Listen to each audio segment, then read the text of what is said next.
I stared at the wire transfer confirmation on my screen, the number shimmering like a desert oasis, $200,000. It wasn't just money.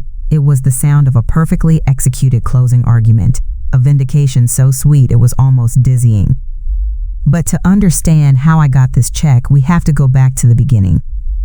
6 months ago, my life was a meticulously organized cycle of caffeine, spreadsheets, and the faint, persistent hum of my laptop. I was a senior sales executive at Innovatech Solutions, and my job wasn't just a job.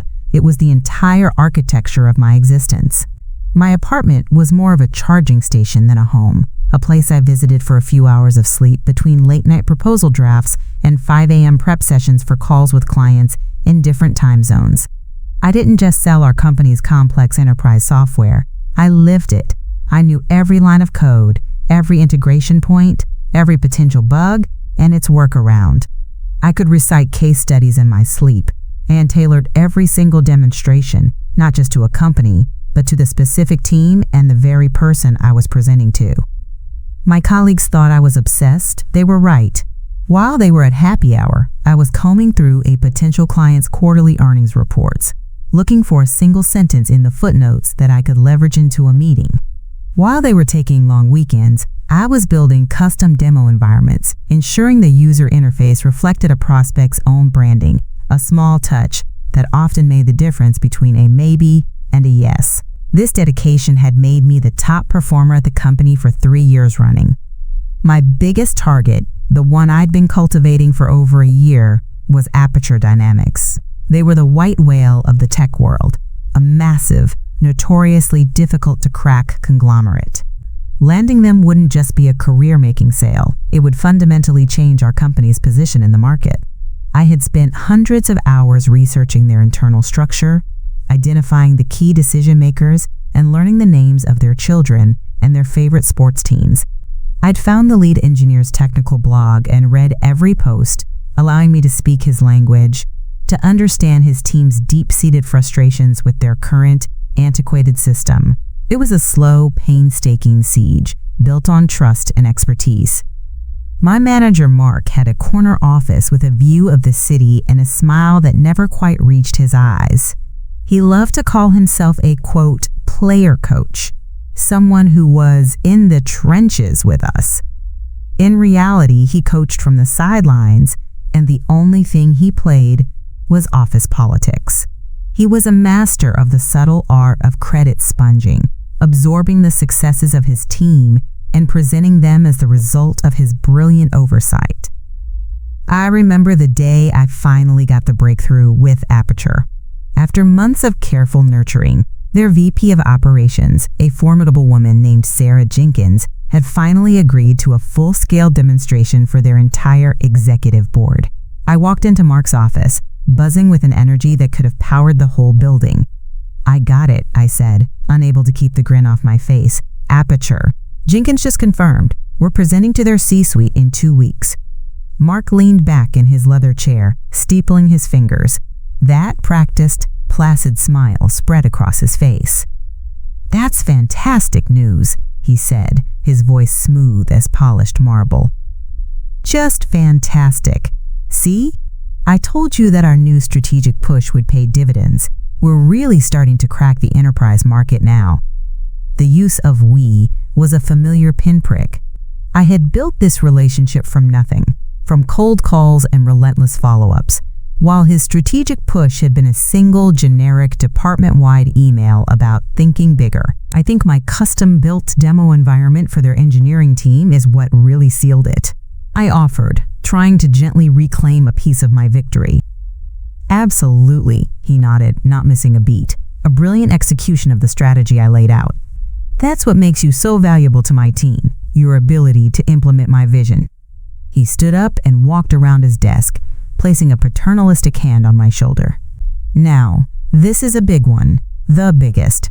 I'm going to need to be deeply involved to make sure we don't fumble it at the goal line. Add me to the calendar invite and CC me on all further correspondence with Jenkins. I'll help you navigate the executive politics. You handle the technical side, I'll handle the C-suite schmoozing. Together, we'll make a great team." I felt a cold knot tighten in my stomach, but I smiled and nodded. What else could I do? He was my manager. Refusing his help would look like I wasn't a team player. So I added him to the emails, I briefed him for hours, and I watched as he began to subtly insert himself, positioning himself as the lead on the account he hadn't lifted a finger to build. He was laying the foundation for his theft, brick by brick, and I was handing him the mortar. The day of the Aperture presentation was a blur of nervous energy. The conference room was all glass and cold steel, overlooking the city from the 40th floor.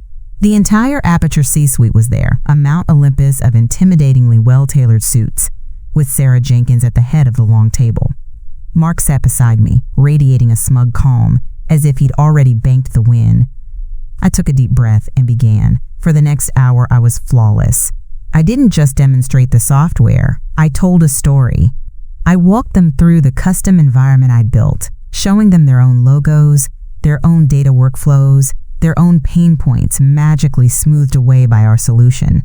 I spoke the lead engineer's language. I addressed the CFO's ROI concerns with data I'd memorized from their last 3 annual reports, and I showed Sarah Jenkins how her operational efficiency would skyrocket. I was in the zone, a surgeon performing a complex and beautiful operation. When I finished the demo, there was a moment of impressed silence. The CEO, a man with a reputation for grilling vendors into dust, leaned forward. "This is the most compelling solution we've seen," he said, looking directly at me. "My only question is about long-term scalability and support. How can we be sure this level of personalized attention will continue once we're a client?" It was the perfect softball, the closing question I had dreamed of. This was my moment to seal it, to speak to the partnership I had painstakingly built.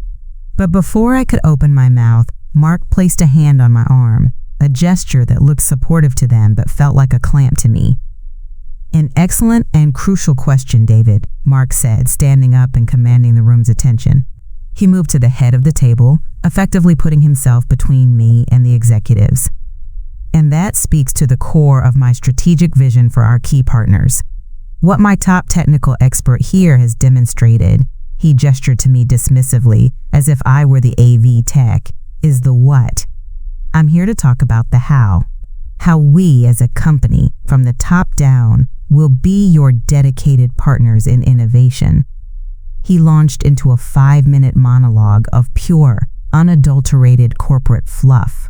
He used words like synergy, paradigm shift, and holistic integration. He didn't say a single thing of substance, but he said it with the unblinking confidence of a man who believed his own hype. I was rendered invisible, a silent figure at the side of the stage while the star took his bow. When he was done, Sarah Jenkins smiled. "Mark, you've addressed our concerns perfectly. Send the final contract to my office." The walk back to our building was silent. The city lights blurred past the car window as I replayed the meeting, the cold knot in my stomach tightening with every block. Once we were back in Mark's office, the door clicked shut behind us. "Well," I said, trying to force some cheer into my voice, "we did it." "Yes, I did it," he corrected, sinking into his leather chair. He didn't even look at me, already typing on his computer. It was a good thing I was there to step in. You were getting stuck in the technical weeds. They needed the C-suite perspective. I had it handled, Mark. He finally looked up and his smile was gone. "Look, let's talk about the commission. This was a massive management-led strategic deal. It falls outside the standard sales compensation plan." My blood ran cold. "What are you talking about? The deal is for $10 million. The commission on that is $200,000. I'd already calculated it 100 times, had already imagined the number in my bank account. He held up a hand. "The company recognizes your hard work in a support capacity. For all your research and for building that demo, you've been approved for a one-time bonus." He looked down at his screen. $5,000. $5,000. I felt the air leave my lungs. It was an insult, a tip. $5,000? My voice was a strangled whisper. "Mark, that was my lead. I worked that account for over a year. I built the entire relationship. That $200,000 is my commission." He leaned forward, his face hardening into something cruel. "You're a good worker bee. You do the grunt work. But you don't have the finesse to close a deal of this magnitude. You get nervous. You talk too much about code. I'm the one who got the signature. I'm the one who navigated the politics and gave them the confidence they needed." He steepled his fingers, his eyes like chips of ice. "Frankly, you don't deserve it. You didn't earn it. I did." My whole world just tilted on its axis. It's a feeling of injustice so sharp it literally takes your breath away. I bet some of you watching have felt that exact sting. It's a big reason I started telling my story on this channel in the first place. If this is your first time here, you might want to hit subscribe because you won't believe what I did next. I just stared at him, the architect of my career, the man who was now casually and confidently stealing it from me. I didn't say another word. I just turned and walked out of his office, the sound of his keyboard clicking away behind me like a countdown clock. I didn't know what I was going to do yet, but as I walked through the now empty office, a cold, hard certainty began to form in the pit of my stomach. He had the commission check, but I had the knowledge. I knew every line of code, every integration point, every potential bug, and I knew he didn't. I spent the night staring at my ceiling, the city lights painting, shifting patterns that did nothing to distract me from the fire in my gut. Sleep was a distant country I couldn't find a visa for. By dawn, the anger had cooled into a hard, dense resolve. I wasn't going to let him get away with it. Not like this. I would give him one last chance to be a decent human being, to be the player coach he pretended to be. I would appeal to the rules, the very structure he was supposed to uphold. I showered, put on my best suit, my armor, and walked into the office with my head held high. I sent him a calendar invite for 10 a.m. subject, finalizing Aperture Commission. It was a deliberately neutral corporate title. I wanted him to know I was approaching this professionally, not emotionally. When I walked into his office, he was leaning back in his chair, a cup of coffee in hand, looking relaxed. He gestured to the chair opposite his desk, that infuriatingly placid smile already in place. "All right," he said, "let's get this sorted." I sat down and placed my hands on my knees to keep them from shaking. "Mark, I went home and reviewed the official sales compensation plan last night," I began, my voice even and measured. "Section 4B is very clear. The commission is paid to the sales lead, who originates and manages the account. My name is on every single document, from the initial lead creation in Salesforce to the project plan for the custom demo. I have a year's worth of emails and call logs." I paused, letting the facts hang in the air. "I've been the top performer on your team for 3 years straight. I've always done whatever was asked of me, including briefing you for hours and letting you take a prominent role in a meeting for a deal you had no part in building. I did that out of loyalty to you and this team. I'm not asking for a favor, I'm asking for what I've contractually earned." I watched his face, searching for a flicker of reason, of fairness. He listened patiently, taking a slow sip of his coffee. He set the mug down on his desk with a soft click. And then he laughed. It wasn't a big, booming laugh. It was a short, sharp, incredulous bark that was 1,000 times more insulting. It was the sound of a man who couldn't believe my naivete. "Oh, honey," he said, wiping a phantom tear from the corner of his eye. "You're still on this? You came in here with your little rule book?" He shook his head, the smile turning into a condescending sneer. "That's adorable. Genuinely, you think the company policy matters when we're talking about a check this big? You think my boss, or his boss, gives a damn about your Salesforce logs?" He leaned forward, the friendly mask gone completely, revealing the predator underneath. "Let me give you a real-world education. The official record will show that this was a management-led, strategic initiative that required executive oversight to close. It will show that I, the manager, stepped in to save a deal that my subordinate was fumbling. It will show that your hard work was recognized with a generous bonus. Who do you think they're going to believe? The guy who just landed the biggest deal in company history? Or the little worker bee who thinks she's owed a fortune because she knows how to code a demo?" He stood up and walked to the window, looking out over his kingdom. "You did your job. You did the grunt work. Now I'm doing mine. I'm taking the win. That's how the game is played." He turned back to me, his expression one of finality. "The discussion is over. The $5,000 is final. Take it or leave it. Now I have a celebratory lunch with the VP. I expect your Q3 pipeline forecast on my desk by end of day." I was dismissed, a problem that had been dealt with. I stood up, my legs feeling like hollow reeds. I didn't say a word as I walked out of his office, the sound of him humming a cheerful tune following me down the hall. Back at my desk, the world seemed to be closing in. The open plan office, usually a buzz of collaborative energy, felt like a fishbowl where I was the only one gasping for air. He'd called me honey. He'd called my work, my entire professional identity, adorable. It wasn't about the money anymore. It was about the complete and utter annihilation of my value. He hadn't just stolen my commission. He had stolen my work, my victory, my dignity, and then laughed in my face about it. I had played by the rules. I had believed in the simple equation of hard work plus results equals reward. It was a lie. The entire system I had dedicated my life to, the meritocracy I thought I was conquering, was a sham. And I was the punchline. I looked at my laptop, at the login screen, for the very software I knew better than anyone on the planet. I had no allies. I had no recourse through official channels. I was powerless. That was the feeling. Utter, soul-crushing powerlessness. I had hit the bottom, and the concrete was cold and hard. But as I sat there, staring into the abyss, a new thought began to form, a cold, dark, and wonderfully clear thought. He was right about one thing. I was a worker bee, and he had just kicked the hive. He thought I was just a drone who built the thing. He forgot that the one who builds it also knows its weaknesses. He knew the politics, the handshakes, the C-suite fluff. But I knew the code. I knew the architecture. I knew exactly where all the skeletons were buried because I had helped build the closets, and in that moment, I knew my powerlessness was an illusion. He had the check, but I had the keys. All of them. I sat there for a long time, the hum of the servers in the next room a low thrum against my skin.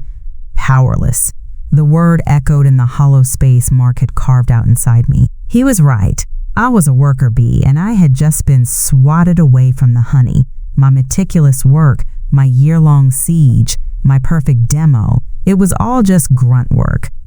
The phrase turned over and over in my mind, each rotation sharpening its edges. Grunt work, the endless hours combing through technical documentation, the late nights building custom API integrations for the demo, the painstaking process of redlining the 100-page master service agreement with Aperture's notoriously prickly legal team.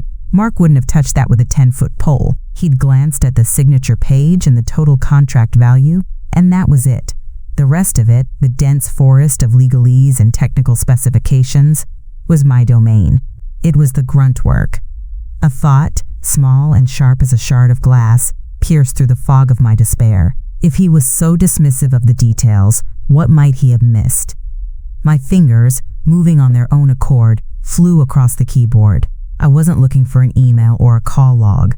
The time for proving what I did was over. That was playing by rules that didn't exist. Now I was looking for the rules he didn't even know were in the game. I navigated to the secure folder on the shared drive where the final, executed Aperture Dynamics contract was stored. The file name alone was a testament to the ordeal. Backquote, MSA_Aperture_Innovatech_V17_final_executed.pdf backquote, 17 versions, 17 rounds of revisions, arguments, and compromises. Almost all of them handled by me and their lawyers. Mark had been CC'd on every email, but I knew for a fact he never read past the first line. His standard response was always, "You've got this. Just keep me in the loop on the big picture." I opened the document, 142 pages of dense, single-spaced text. My eyes scanned past the preamble, the service descriptions, the payment schedules. I knew those sections by heart. I was looking for something else, I was looking for the traps Aperture's lawyers had laid, the ones I had carefully navigated and documented. Aperture was a shark. They never signed a standard contract, and their key partner agreements were legendary for their protective clauses. My pulse quickened. I scrolled down, past liability and indemnification, to the appendices. They were an afterthought for most people, the fine print no one reads. But the appendices were where the real battles were fought. Appendix A, Scope of Work. Appendix B, Service Level Agreement. Then I saw it. Appendix C, Governance and Personnel. My breath caught in my throat. This was the section that Sarah Jenkins's team had been most insistent on. It was their insurance policy against exactly what Mark had claimed to be, a slick-talking executive who disappears after the ink is dry. My eyes flew down the page, past the standard clauses about quarterly business reviews and escalation paths, and then I found it. Section 3, Clause 7B, the key person provision. It was beautiful. It was a masterpiece of corporate legalese, a dagger hidden in a bouquet of procedural jargon. I leaned closer to the screen, my heart hammering against my ribs as I read the words I myself had negotiated and approved weeks ago, words Mark had never once laid eyes on. The successful implementation and ongoing strategic value of this agreement is materially dependent on the expertise and direct involvement of the personnel identified by Aperture Dynamics as critical to the solutioning process. The individual designated as lead solution architect on the initial statement of work, SETABU 001, is hereby designated as the key person for the duration of this contract. Should said key person's employment with the vendor be terminated for any reason, Aperture Dynamics reserves the right at its sole discretion to either I. terminate this agreement for cause, citing a material breach of contract, or 2. elect to transfer the servicing of this agreement to any new business entity of which the key person is a principal or employee, provided such entity meets industry standard security and insurance requirements. I stopped reading. I didn't need to. A slow, cold smile spread across my face. I pulled up the other file. Backquote. SOW001 _ Aperture _ Innovatech _ V4 _ final .pdf backquote. There, on page 2, under the heading Project Personnel, was the box I had filled out myself. Lead Solution Architect, my name. Mark had never even seen the statement of work. It was too in the weeds, too technical. It was grunt work.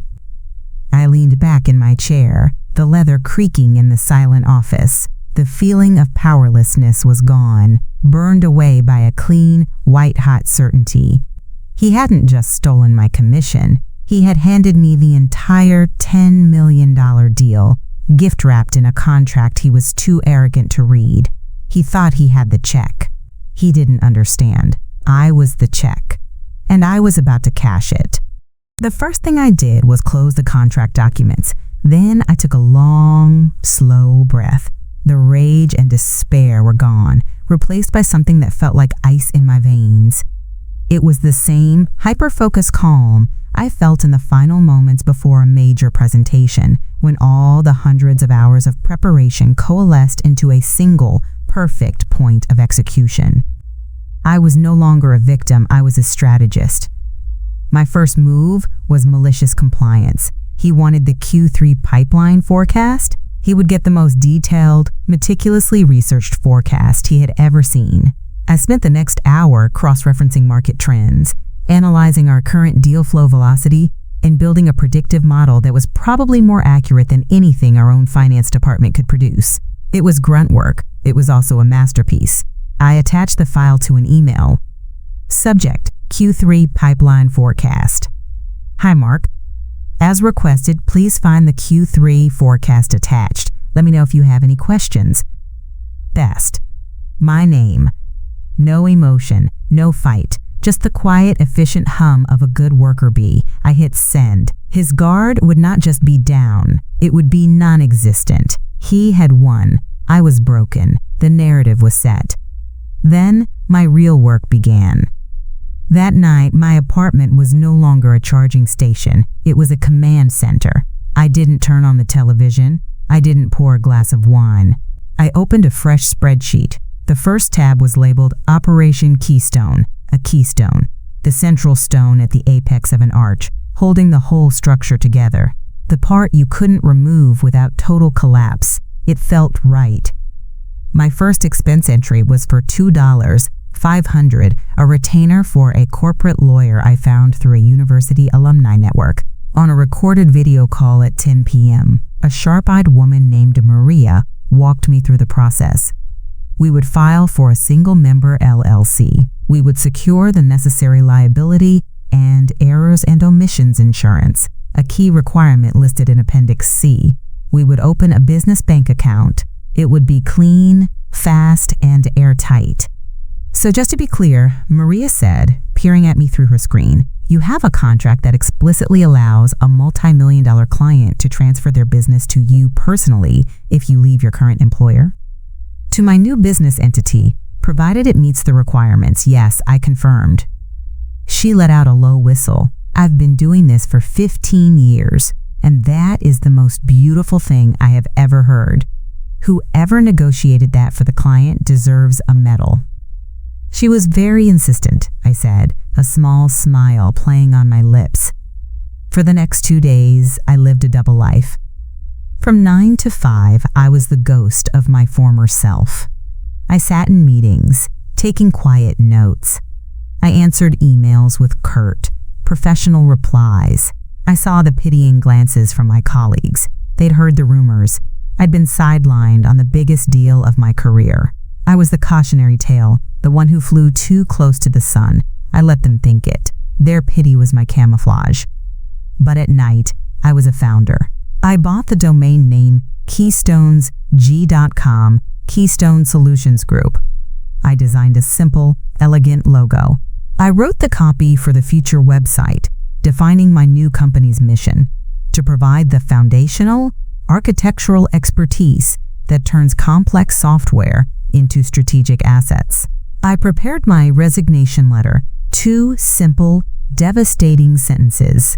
I methodically transferred my personal files from my work laptop to a hard drive and scrubbed it clean. Every action was precise, deliberate, a countdown. On Friday afternoon, Mark swaggered back from his celebratory lunch with the regional vice president. He was flushed with wine and self-congratulation. I was working late, finalizing the handover documents for the Aperture account, another piece of grunt work he'd assigned me.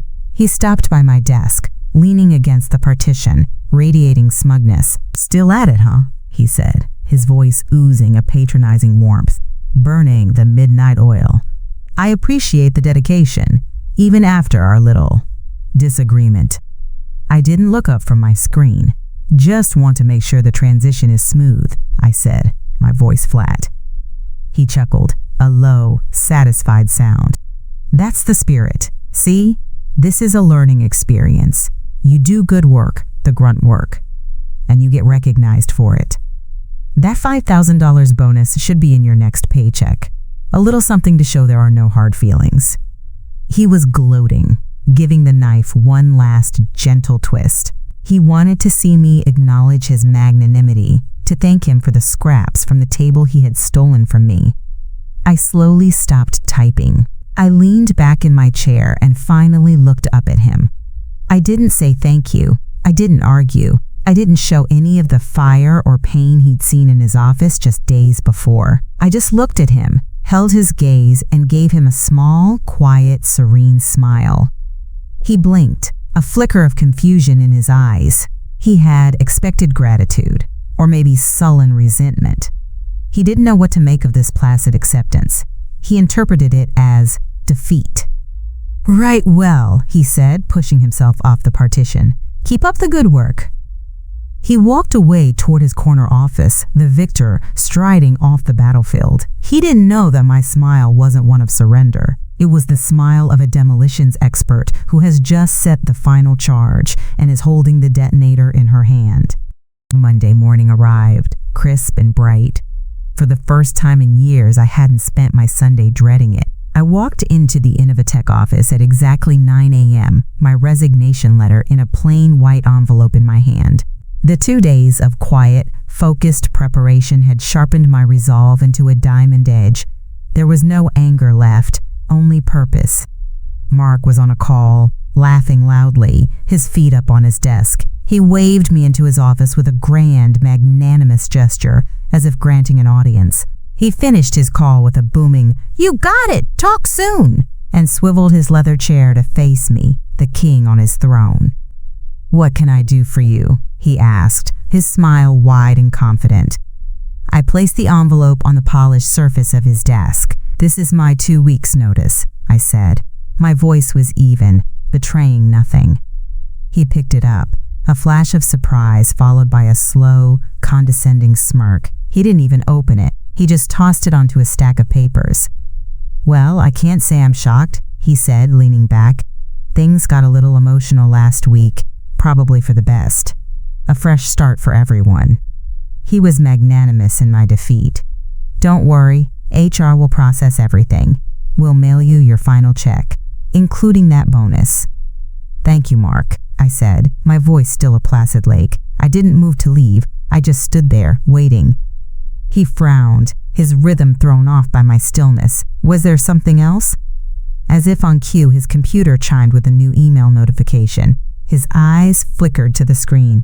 I knew the sender would be Sarah Jenkins. I knew the subject line would be impossible to ignore. I watched his face as he read it. Subject urgent. Notice of contractual election re. MSA Aperture Innovatech. His smug expression didn't just fade, it collapsed. The color drained from his face, leaving a pasty, slack-jawed mask.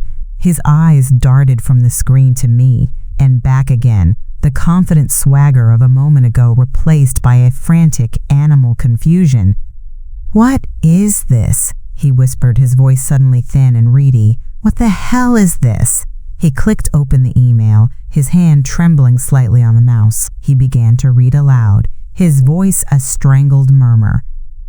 "Pursuant to the Master Service Agreement, Appendix C, Section 3, Clause 7b, the Key Person provision, Aperture Dynamics hereby exercises its right to transfer the servicing of this agreement to the new business entity, Keystone Solutions Group." He stopped, his mouth hanging open. He looked at me, his eyes wide with a horror so pure it was almost sublime. The predator, realizing he was the one in the trap. "You," he breathed. I gave him the same serene smile I had on Friday. "That would be the key person provision," I said softly. "It was in the final contract, the one you were too busy to read." I took a small step closer to his desk. "You called it grunt work, remember? All those boring appendices and statements of work. I was just the worker bee, handling the details." His brain was finally catching up, the gears grinding as he processed the scale of the catastrophe. "No," he stammered, shaking his head. "No, you can't. This is a $10 million contract. It belongs to Innovatech." He scrambled through the papers on his desk, his movements clumsy and panicked, as if he could find some document to make this untrue. "It belongs to whoever the client wants it to belong to," I corrected him gently. "That's what the clause says, the clause I negotiated. They were very insistent on it. They wanted to ensure the person who built the solution was the one who saw it through. They didn't want a manager who just knew how to schmooze." "I'll sue you. I'll ruin you," he snarled, his voice cracking. He stood up, knocking his coffee cup over. Dark liquid spread across the desk, soaking into the resignation letter he'd so casually dismissed. "The company will crush you!" "On what grounds?" I asked, my calm a wall he couldn't breach. "For resigning? For starting my own business? Aperture is exercising a right you granted them when you failed to do your due diligence. Keystone Solutions Group is fully insured and incorporated. We're ready to begin the transition immediately. I made sure of it." He just stared at me, his face a wreck of disbelief and impotent fury. The corner office, the view, the smug confidence, it was all an illusion, and I had just pulled back the curtain. He saw the commission, the promotions, the glory, all turning to smoke. He had played the game, and he had lost. He just didn't realize the game was being played on a board he'd never even seen. I turned and walked toward the door. "I'll be at my desk for the next 2 weeks, ensuring a smooth handover," I said over my shoulder. To my own company, of course. I didn't look back as I walked out, leaving him standing in the ruins of his stolen victory. The sound of his strangled gasp was the closing argument. And as I stepped out into the hallway, a free woman, I thought of the wire transfer confirmation I would see in 2 weeks. It wasn't my commission, it was my beginning. I didn't go far. I walked the 20 paces back to my desk, sat down, and opened the Q3 pipeline forecast I had sent him on Friday. I began idly tweaking the color scheme on one of the graphs. The open plan office was silent, but it was a loud, charged silence. Everyone was pretending not to watch the glass-walled corner office, where Mark was pacing like a caged animal. He was on his phone, then off it, then running his hands through his hair. The show was just beginning. It took him 10 minutes to exhaust his options, to realize that every door he tried was locked from the outside. Finally, he straightened his tie, smoothed his jacket, and began the long walk of shame from his office to my desk. He arrived like a man walking to his own execution. "We need to talk," he said, his voice low and tight, trying to keep the panic from leaking out. "In my office." "No," I said, not looking up from my screen. "We can talk here." His eyes darted around. My colleagues were now openly staring, their faces a mixture of confusion and morbid curiosity. Humiliating him publicly was a small, petty bonus. "Please," he whispered, the word cracking. The begging had begun. "Don't do this. Just call Sarah Jenkins. Tell her you made a mistake. Tell her you're not leaving. We can fix this. I'll approve the full commission, the $200,000. I'll do it right now." I finally stopped what I was doing and swiveled my chair to face him. I looked at him, truly looked at him, and saw a pathetic, terrified man whose entire world was crumbling because he was too arrogant to read the fine print. "There's nothing to fix, Mark," I said, my voice as cool and calm as a courtroom filing. "Aperture has exercised a contractual right. Keystone Solutions Group has accepted. The transition is already in motion. Taking it back now would put Innovatech in breach of contract. They could sue us. Or, more accurately, they could sue you for gross negligence." The word sue hit him like a physical blow. He flinched. "So what do you want?" he hissed, his desperation curdling back into anger. "To burn the whole company down?" "This isn't about the company," I said, leaning forward slightly. "This is about you and me. You committed an act of theft. You tried to steal my earnings and obliterate my professional standing. Those actions have consequences. This whole situation, this is the consequence. These are the damages." He deflated, the last of his fight draining away. He looked 10 years older than he had that morning. "Okay," he said, his voice a ragged whisper. "Okay. What do you want from me? Money? Is that it?" I let the question hang in the air, enjoying the raw, transactional ugliness of it. "It's a little late for a commission, Mark. That implies I still work for you. This is a settlement.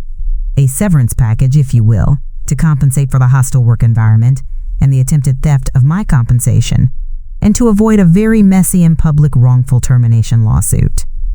I picked up a pen from my desk, tapping it softly on the surface. "You have 2 options. Option A, you do nothing. I spend my next 2 weeks drafting a detailed report for the board and the chief counsel. I'll explain how your attempt to defraud me of my commission led directly to you overlooking the key person clause, costing the company its biggest deal in history.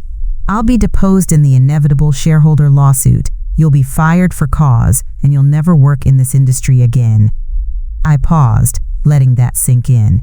He was pale as a ghost. "Or," I continued, my voice dropping to a conspiratorial hush, "there's option B. You make me whole. You compensate me for the damages. You tried to steal $200,000. That's the price. You wire me that exact amount from your own funds by the end of the day. If you do, I will characterize this whole affair as a simple, good faith career move on my part. I'll sign an NDA. I'll be gone in 2 weeks, and you'll just be the guy who unfortunately lost a star employee who took a big client with her. It's still a disaster for you, but it's a survivable one. You might even keep your job." He stared at me, his mind reeling as he calculated the cost of his career.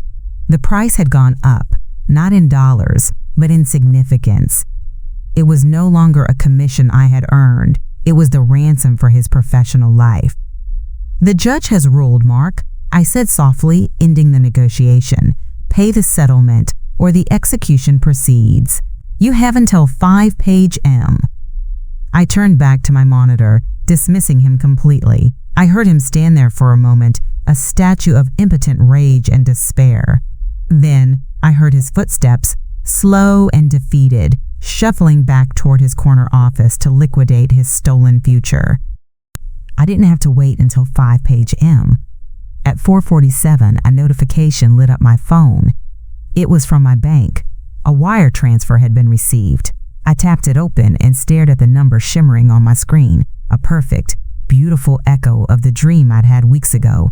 $200,000. It wasn't a commission from Innovatech. The sender was listed as a private investment account belonging to Mark. It was the ransom, the settlement, the price of his survival. It was the sound of a perfectly executed closing argument, a vindication so sweet it was dizzying. Mark didn't keep his job, not really. He chose option B, of course. He paid me, and I signed the NDA, my 2 weeks a masterclass in professional detachment. I packed my desk, handed over the Aperture account to my own LLC, and walked out of Innovatech for the last time. But the story didn't end there. You can't lose a $10 million deal and have it go unnoticed. The board wasn't stupid. They couldn't fire him for the reasons I laid out that would open them up to the lawsuit he'd paid me to avoid, but they could restructure. His title of manager was replaced with senior account strategist. They took his corner office and gave him a cubicle by the noisy kitchenette. They took away his team, his expense account, and his authority. He became a ghost, a cautionary tale whispered about in the hallways he used to stride through like a king. The last I heard, he was cold calling mid-market accounts, doing the very grunt work he'd always despised, a permanent resident of the professional purgatory he had built for himself. As for me, that $200,000 wasn't for a vacation or a new car. It was seed money. It was the runway I needed to turn Keystone Solutions Group from a legal entity into a reality. At least a small but bright office downtown, not far from my old building. I can see Mark's old window from mine if I squint. Aperture Dynamics wasn't just my first client. They were my best advocates. Sarah Jenkins personally referred me to 2 other conglomerates within 6 months.